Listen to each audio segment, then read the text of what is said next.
오늘 말씀의 제목은요, 삶의 굴곡과 어둠을 이겨내는 방법 그랬습니다. 우리가 살다 보면 삶에는 굴곡이 있고 어둠이 있지요. 그런데 우리는 이겨내는 방법을 알고 있습니다. 오늘은 이런 이야기를 하면서 시작해 보겠습니다. 우리가 여행을 하다 보면 여러 가지 현상들을 목격하게 되는데, 특별히 차를 타고 막 달리다 보면 말이죠, 창밖으로 보여지는 그런 세상이, 자연 환경이 참 아름답습니다. 강과 산을 끼고 달릴 때는 한 폭의 그림 속으로 내가 막 질주해가는 그런 느낌을 받지요. 그러다가 어두운 터널을 통과할 때는 약간 마음이 암울하고 답답하기도 해요. 빨리 밖의 경치를 보았으면 하는 바람이 생깁니다. 간혹 가다 보면 산 위에서 굴러 떨어지는 그 낙석을 방지하기 위한 철조망 울타리도 지나고 있지요. 약간 불안한 심리를 느끼기도 하지만 곧 이내 마을이 보이고 산이 보이고 강이 보이고 높은 산이 보이면서 또 불안했던 마음이 뻥 뚫리는 그런 시원함을 경험하기도 합니다. 여행을 하다 보면 이런 일들이 반복적으로 일어나요. 간혹 가다가는 중간에 간식을 먹기도 합니다. 특별히 고속도로 여행을 할 때는 휴게소에서 사 먹는 그 호두 과자와 저는 쌉쌀한 커피 한 잔이 그렇게 일품일 수가 없습니다. 여러분, 이제 코로나가 해제되면 우리 이순자 집사님네 관광차 타고 한번 떠나봤으면 좋겠다는 마음도 간절합니다. 늘 갇혀 있으니까 답답하잖아요. 그래요. 떠나자, 동해바다로. 그렇습니다. 기차나 버스 여행을 하다 보면 다양한 현상들을 느끼게 됩니다. 마치 그것은 말이죠, 우리 인생하고 비슷해요. 인생에는 좋은 날만 있지 않습니다. 삶에는 굴곡이 있고 어두운 터널이 있고 그런가 하면 행복해하는 시간들이 있습니다. 올해에도 우리에게는 이런 일들이 반복 병행하면서 찾아올 것입니다. 여러분, 그래서 성경은요, 인생 자체가 하나님의 섭리를 따라서 달려가는 여행이라고 말을 하고 있어요. 그래서 인생은 나그네이고 행인이라고 말을 하지요. 인생의 굴곡을 만나면 잠시 쉬어가기도 하고 어두운 터널을 만나면 빨리 지나가기를 위해서 우리는 기도합니다. 그러다 보면 하나님이 주시는 은혜와 축복의 휴게소에 들려서 잠시 인생을 즐기기도 하지요. 때로는 좌절과 실패로 인해서 괴로운 터널을 많이 지나가야 하기도 합니다. 그러나 실상은 그 모든 여정 가운데에서 하나님이 항상 우리 곁에 계신다는 것을 여러분 기억할 수 있기를 바랍니다. 내가 하나님을 떠나서 내 방식으로 살다가 고통을 당하는 순간에도 우리 하나님은 마음 아파하시면서 나를 지켜보고 계신다는 것이지요. 인생의 굴곡과 어두움 그리고 행복한 순간을 포함해서 모든 과정에서 하나님의 함께하심을 기억하는 여러분 될 수 있기를 축복합니다. 우리가 부르는 찬송 가운데 이런 거 있어요. 메마른 땅을 종일 걸어가도 나 피곤치 틀렸나 보다. 여하튼 나 피곤치 아니하며 저 위험한 곳 내가 이럴 때면 큰 바위에 나를 숨기시고 주 손으로 덮으시네. 여러분, 그렇습니다. 메마른 땅을 종일 걸어갈 때가 있어요. 터널을 통과할 때가 있습니다. 그렇지만 하나님이 나를 숨겨주시고 하나님의 손으로 나를 덮어주심을 믿을 수 있기를 바랍니다. 사랑하는 여러분, 인생의 모든 과정 속에서 하나님만을 바라보며 하나님을 의지하며 살아가는 여러분 되시기를 축복합니다. 오늘 말씀이 그 사실을 말씀해 주고 있어요. 나의 영혼아 잠잠히 하나님만 바라라. 물은 나의 소망이 그로부터 나오는도다. 그래요. 여러분, 잘 사는 인생은 내 영혼이 잠잠히 하나님만 바라보는 것, 그게 잘 사는 인생입니다. 우리가 살다 보면 갑작스럽게 위기 순간을 만나는 경우가 다반사 아닙니까? 개인의 지혜가 필요하기도 하고 다른 이의 도움이 필요하기도 하고 정말 어떻게 해결해야 할지, 저는 우리 성도들의 기도의 제목을 받을 때마다 우리 성도에게, 우리 집사님에게 또 이런 문제가 생겼구나. 그렇습니다. 우리 인생이 그렇게 굴곡을 지나 터널을 지나 계속 가는 것이 우리의 삶이에요. 인생에 예기치 않은 일들이 많이 생기니까 이런 책이 다 나왔어요. 오래전에 나온 책인데 베스트셀러가 되니까 계속해서 책을 또 막 찍어내서 2판, 3판이 나오게 되었어요. 자, 지금도 여전히 잘 팔리고 있는 스테디셀러인데 이런 책입니다. 최악의 상황에서 살아남는 법. 최악의 상황에서 살아남는 법. 조슈아 피븐이라고 하는 사람이 썼는데, 우리 한국말 책에는 조슈아 피븐 그랬는데, 사실 미국 사람 보고 읽으라고 하면 조슈아라고 읽지 않아요. 굳이 제가 이 말을 하는 얘기는 형남이 이름이 미국 이름으로 조슈아인데, 자기는 여태까지 살면서 한 번도 자기를 조슈아라고 들어본 적이 없을 거예요. 미국 사람들은 형남이라고 부를 때 조슈아 그렇게 불러요. 여호수아라는 뜻이에요. 자, 조슈아, 또 피분 그랬는데 미국 사람들은 피분이라고 읽지 않습니다. 이렇게 써주면 파이분이라고 읽을 거예요. 파이분. 조슈아 파이분이 쓴 최악의 상황에서 살아남는 법. 이 책이 그렇게 잘 팔렸습니다. 우리 삶에 전혀 예상치 못했던 일들이 발생했을 때 피해가고 해결하고 살아남는 방법을 소개해요. 예컨대 건물에 불이 나서 옥상으로 올라갔는데 헬리콥터도 오지 않고 사다리 차도 오지 않을 때는 어떻게 할까? 자동차 열쇠를 잃어버려서 열쇠 없이 시동을 걸어야 할 때는 어떻게 할까? 다리나 절벽에서 강으로 뛰어내려야 하는 상황이 발생하면 내가 지금 달리는 기차에서 떨어져야 하는데 뛰어내려야 하는데 어떻게 할까? 내가 타고 있는 차가 강물 속으로 들어가고 있을 때 자동차에서 탈출하는 방법. 바다에서 수영을 하다가 상어의 공격을 만나면 낙하산을 타고 뛰어내렸는데 내 낙하산이 펴지지 않는다면, 자, 이런 방법들을 소개하고 있습니다.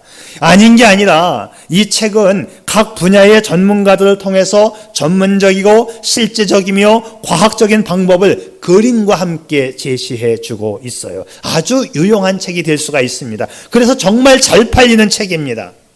그런데 제가 질문하고 싶어요. 여러분, 이 책 한 권만 사면 우리 인생의 모든 문제를 해결할 수 있다고 생각합니까? 천만의 말씀. 아니요. 아닙니다. 인생 문제를 잘 해결하기 위해서 우리가 첫 번째 기억해야 할 것, 인생 문제는 영적인 것이 기본이라는 것입니다. 우리에게는 눈에 보이고 현실적으로 문제가 되는 것보다 더 심각한 문제가 있습니다. 그것은 바로 영적인 문제입니다. 성경은 모든 문제를 영적인 문제에서부터 출발해요. 왜? 우리가 영적인 존재이기 때문입니다. 나의 영혼아, 나의 영혼아, 잠잠히 하나님만 바라보아라. 자, 인생 문제 해결을 위해서 나의 영혼이 하나님을 바라보아야 한다는 것입니다. 나의 눈이 바라보아라 하지 않고 내 영혼아, 나의 영혼아, 내 영혼이 하나님을 바라보아야 문제가 해결되는 거예요. 영적인 문제가 바로 되어 있지 않으면 모든 문제가 뒤틀려 버립니다. 영적인 것이 치유되면서부터 내 내면에서 강한 힘이 쏟아져 나올 때 인생이 행복한 거지요. 오늘 시편 62편은 저자의 입에서 자주 하는 말이 있는데 나의라는 말이 계속 나와요.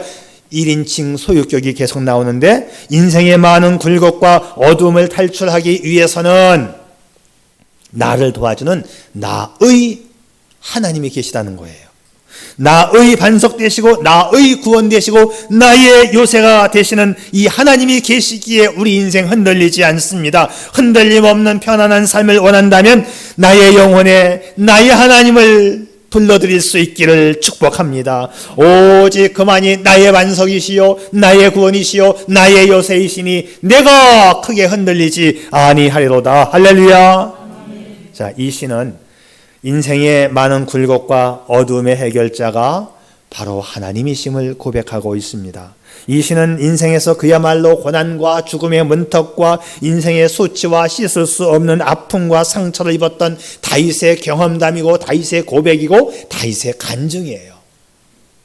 다윗의 시편에는요, 오직 하나님만 바라보고 소망하겠다고 하는 말씀들이 굉장히 많이 나옵니다. 특별히 오늘 말씀과 비슷한 말씀이 또 시편 42편에도 나오는데, 내 영혼아, 내가 어찌하여 낙심하며 어찌하여 내 속에서 불안하여 하는가? 너는 하나님께 소망을 두라.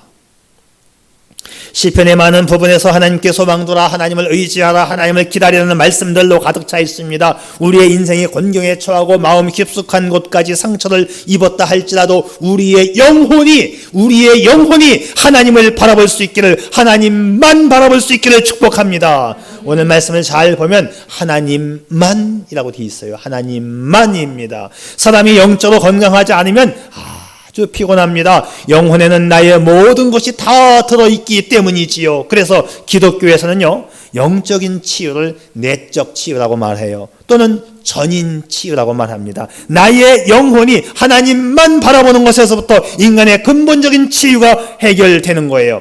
이것은 인간이 영적인 존재이기 때문입니다. 여러분, 돈으로 사는 것이 아니라 영으로 사는 것이죠. 여러분의 영혼이 먼저 하나님만 바라볼 수 있기를 축복합니다.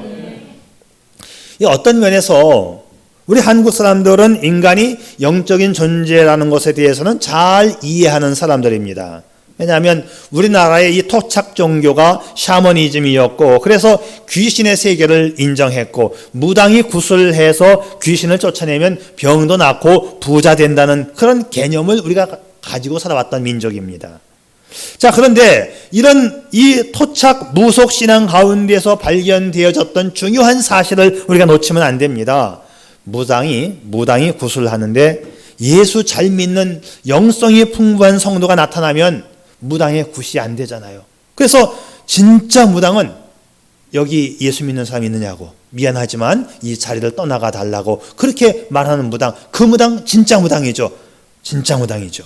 자, 내가 가지고 있는 성령 충만의 강력한 능력이 잡신에 붙들려서 굿하고 있는 무당을 압도하기 때문에 그렇습니다. 압도하기 때문에 그렇습니다. 내가 영적인 존재이기 때문에 그렇습니다. 그렇기 때문에 우리는 내 영이 하나님만 바라봐야 되는 거예요. 그래서 모든 문제는 성령 충만에서부터 시작하는 겁니다. 나의 영혼아 잠잠히 하나님만 바라보아라. 올 한 해 살아가시면서 하나님의 성령으로 충만하여 날마다 하나님을 바라보는 영적인 삶을 살 수 있기를 축복합니다. 영적인 문제가 해결되면, 충족되면 소망이 생깁니다. 성도들의 삶이 행복하려면 항상 성령 충만이 전제되어야 해요. 성령에 보게 되면 성령 충만을 통해서 큰 역사와 이적을 나타냈던 그런 내용들이 많이 나옵니다. 특별히 사도행전에 많이 나오죠. 하나님의 영이 충만하여 성령으로 충만이 임하였고, 성령 충만함을 받고, 성령 충만하여 성령 충만함을 입어, 이런 내용들이 사도행전에 절비하게 나오고 있어요. 특별히 그래서 사도행전은 성령의 역사다, 성령의 행전이다, 그렇게 말을 하지 않습니까? 초대교회 성도들은 성령의 능력을 힘입어 기독교 역사에 어마어마한 일들을 감당해냈습니다. 성령에 붙들려 전도하는, 성령에 붙들려 능력 행하는 바울의 일행들을 보고 당시의 사람들이 뭐라고 말했습니까? 세상을 뒤집는 사람들이 여기에도 왔다. 전도하고 능력 행하는 모습을 보면서 세상 사람들이 말을 하기를 세상을 뒤집는 사람들이야 그랬어요. 이거 엄청난 역사 아닙니까? 영어 성경에는 upside down이라고 써 있어요. The upside down people. 언제도 제가 설명했어요. upside, up은 위에잖아요. 위에 쪽이 아래로 내려왔다. 그게 뒤집어진 거예요. upside down. 빨리 말하면 upside down, upside down. 이게 아주 보통의 말이 아닙니다. 예, upside down people. 정말 세상을 뒤집는 사람들. 성령 충만으로 세상을 뒤집은 거예요. 우리 반석교회가 성령 충만으로 성산동을 뒤집을 수 있기를 축복합니다. 저는 그랬으면 좋겠어요. 반석교회 가니까 뒤집어지는 역사가 일어나더라. 여러분, 세상을 뒤집을 수 있기를 바랍니다. 근데 가만히 보면 뒤집기를 잘하는 사람과는 두 종류가 있는데, 첫 번째 종류는 성령 충만해서 선한 영향력으로, 복음으로, 말씀으로 세상을 뒤집는 사람이 있는가 하면 늘 부정적이고 공격적이어서 사람의 마음을 아프게 하고 남의 속을 뒤집는 사람이 있어요. 여러분, 남의 속을 뒤집지 말고 성령으로 세상을 뒤집을 수 있기를 축복합니다. 남의 속 뒤집는 사람을 자세히 보면 자신이 최고야, 자신의 말만 옳아. 그래서 이런 사람은 뉴스를 보면서도 세상을 욕합니다. 성이 차지 않으면 자기가 술독에 빠져서 자기 속을 뒤집어요. 자, 여러분 이런 사람 되지 말고 성령으로 충만해서 세상을 뒤집을 수 있기를 주님의 이름으로 축복합니다. 그래요. 남의 속 뒤집지 말고 성령과 복으로 세상을 뒤집을 때 내가 복된 사람이 되는 거지요. 초대교회 성도들이 세상을 업사이드 다운 했다는 거 아닙니까? 세상을 뒤집었다는 거 아닙니까? 그들의 영혼이 하나님을 바라보았기 때문입니다. 우리가 하나님을 의지하고 내 영이 하나님의 영을 사모하면 우리의 속에서 기쁨과 소망이 충만히 나온다. 성경은 약속하고 있습니다. 하나님의 뜻대로 살면 복음 전파하고 싶은 소망이 생기고 삶에는 기쁨과 평안이 생기는 거지요. 여러분 속 뒤집을 때 세상이 사람의 속이 아닌 세상을 뒤집을 수 있기를 바랍니다. 로마서에는 이런 말씀이 있어요. 하나님의 나라는 먹는 것과 마시는 것이 아니라 오직 성령 안에 있는 의와 평강과 희락이라. 예수 잘 믿으면 성령 안에서 의롭고 평화로우며 기쁨의 생활이 되는 겁니다. 그래서 영적인 문제가 충족되면, 다시 말하면 성령 충만하면 소망이 생기고 인생 문제가 해결되어진다. 여러분 어떤 인생의 문제를 내 돈으로 해결하려고 하고 내 지혜로 해결하고 사람의 힘을 빌리려고 하지 말고 먼저 내가 하나님 앞에 영적으로 바로 설 수 있기를 바랍니다. 내 영이 하나님만 바라볼 수 있기를 바랍니다. 내 영혼아 주님을 바라보라. 내 영혼아 주님을 바라보라. 내 영혼아 주님을 바라보라. 그래요. 내 영혼아 주님을 바라보라. 내 영혼아 주님을 바라보라. 여러분 어떻게 살고 있습니까? 저녁 무렵에 한 노인과 그의 손자가 호숫가에 앉아 있어요. 호숫가에 앉아서 할아버지와 손자가 많은 이야기를 나눕니다. 가령 계절은 왜 바뀌어 가는지, 강물은 왜 낮은 곳으로 흘러가고 있는지, 여자들은 왜 지렁이를 싫어하며 왜 아름다운 꽃을 좋아하는지, 이런 이야기를 할아버지와 손자가 나누어요. 마침내 많은 이야기를 했고 손자가 할아버지를 쳐다보며 묻습니다. 할아버지, 하나님을 본 사람이 있나요? 할아버지는 호숫가를 바라보면서 이렇게 대답합니다. 얘야, 나는 이제부터는 점점 하나님 외에는 다른 게 안 보여. 여러분 우리의 하루하루의 삶이 바로 이 할아버지와 같을 수 있기를 바랍니다. 점점 더 하나님이 가까이, 하나님이 크게 보일 수 있기를 바랍니다. 이게 당연한 삶 아니에요? 이게 성도의 삶이에요. 이것이 문제 해결의 삶입니다. 여러분 기억하세요. 하나님을 바라보는 영적인 문제가 해결되면 내 속에서 소망이 넘칩니다. 기쁨이 넘칩니다. 인생은 돈으로 사는 것이 아니고 영으로 살고 성령으로 살고 성령이 주시는 소망으로 사는 것입니다. 여러분 올 한 해에도 여러분의 삶에 성령으로 충만할 수 있기를 축복합니다. 그래서 영적인 문제가 해결되면 우리 삶은 흔들리지 않아요.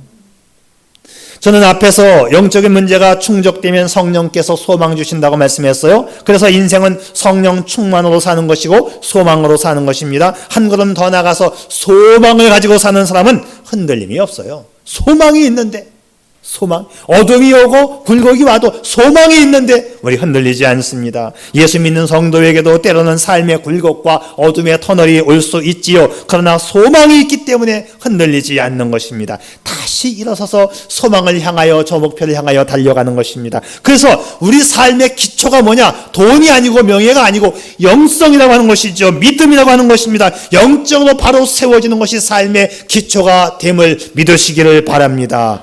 그러기 위해서 내 영혼아 주님만 바라보아라. 그러면 내 속에 소망이 생기고 흔들림 없는 삶을 살게 되는 것입니다. 할렐루야.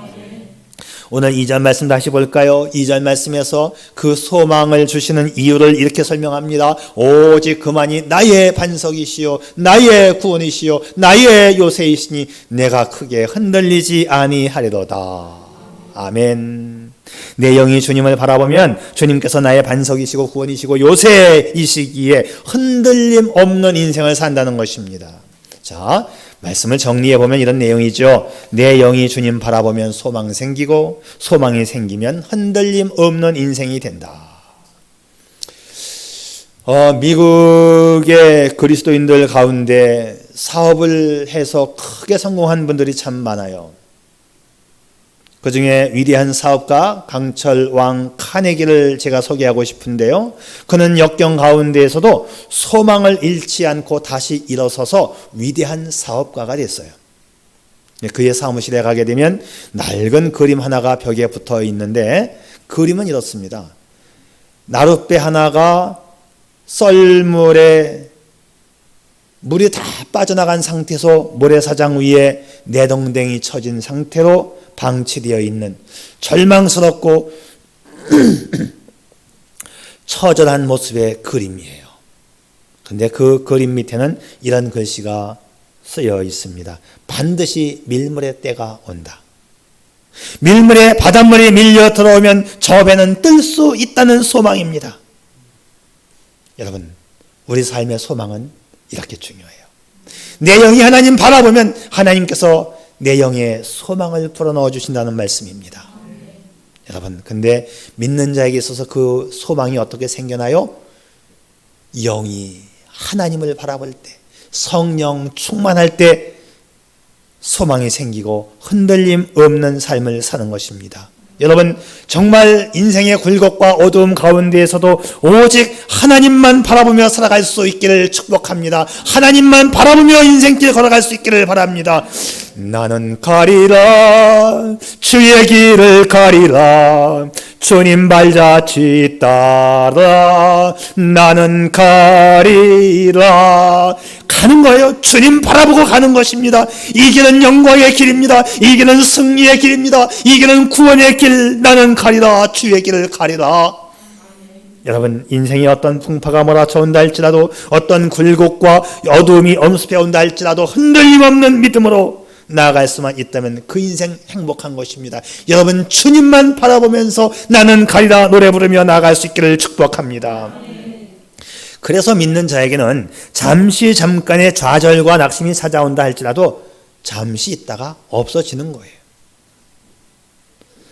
여러분, 인생의 굴곡과 어두움과 낙심은 주님이 주시는 소망으로 뭉개버리고 다시 일어설 수 있기를 바랍니다.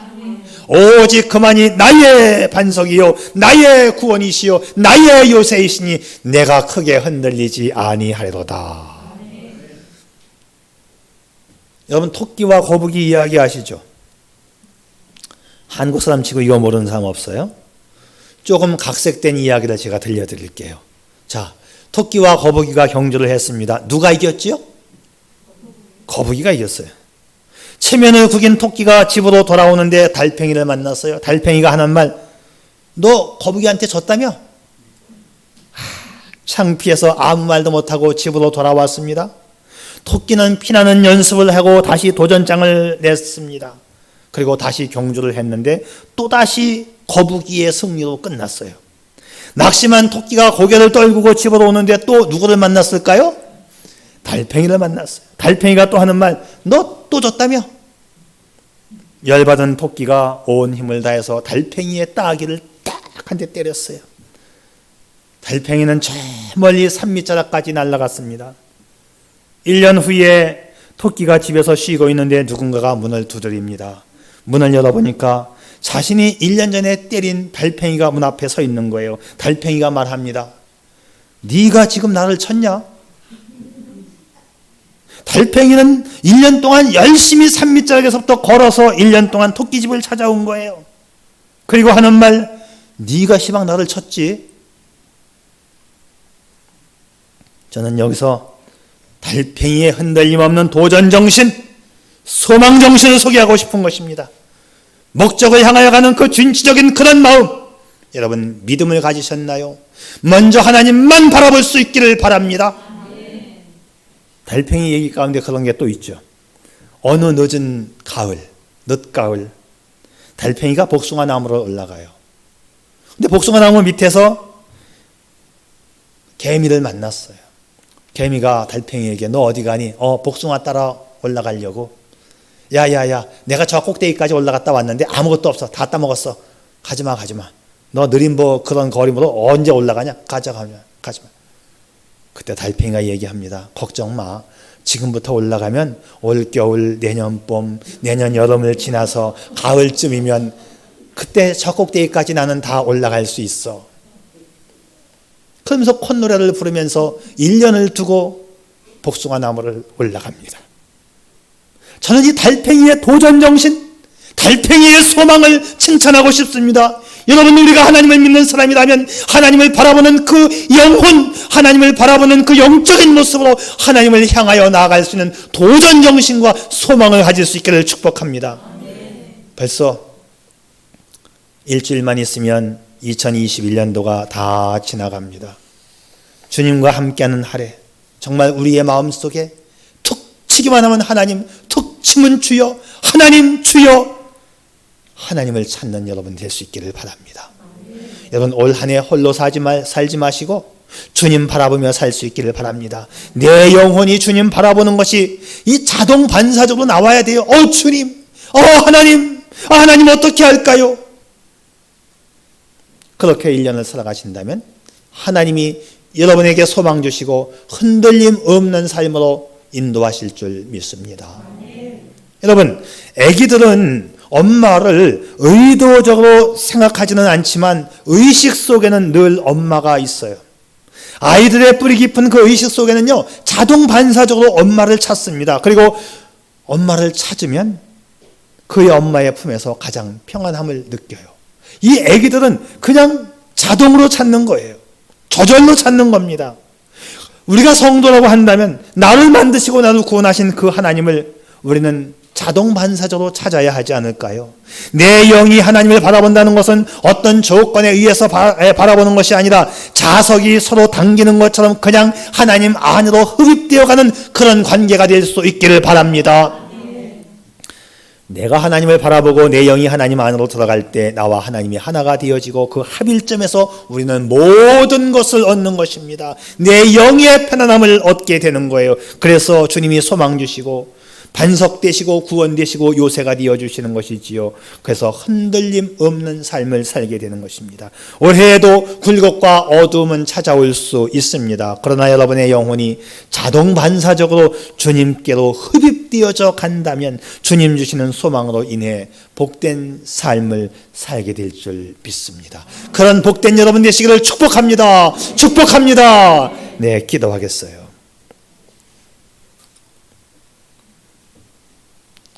오늘 우리는 가장 근본적인 질문을 던져야 합니다. 난 어떤 존재이냐? 말할 것도 없이 우리는 영적인 존재라는 흔들릴 수 없는 진리 앞에 서 있는 하나님의 자녀들입니다. 그래서 우리는 어떤 환경 속에서도 내 영혼이 하나님만 바라보아야 합니다. 하나님만 바라본다면 하나님은 소망을 주신다고 약속하셨죠. 세상에 소망보다 강력한 게 없어요. 소망은 절망도 이겨내고 낙심도 이겨내고 어떤 삶의 곤경도 이겨내고 굴곡과 어두움을 통과할 수 있는 것이 소망입니다. 소망을 주시는 주님은 반석이시고 구원이시고 요새이십니다. 흔들림 없는 삶을 약속해 주신 그 주님을 바라볼 수 있기를 바랍니다. 올 한 해에도 주님 바라보고 주님 가까이 가는 그런 영성으로 복된 삶을 살아가는 저와 여러분이시기를 축복합니다. 오 아버지 하나님, 올 한 해에도 예기치 않은 일들이 우리 인생 가운데 찾아올지 모르겠습니다. 그러나 언제나 저희는 주님을 바라볼 것입니다. 내 영혼은 주님을 사모할 것입니다. 약속한 성령으로 나를 인도하여 주시고 축복해 주셔서 올 한 해에도 주님 안에서 뜻을 이루는 한 해가 되게 해 주시옵소서. 예수님의 이름으로 기도드리옵나이다. 아멘.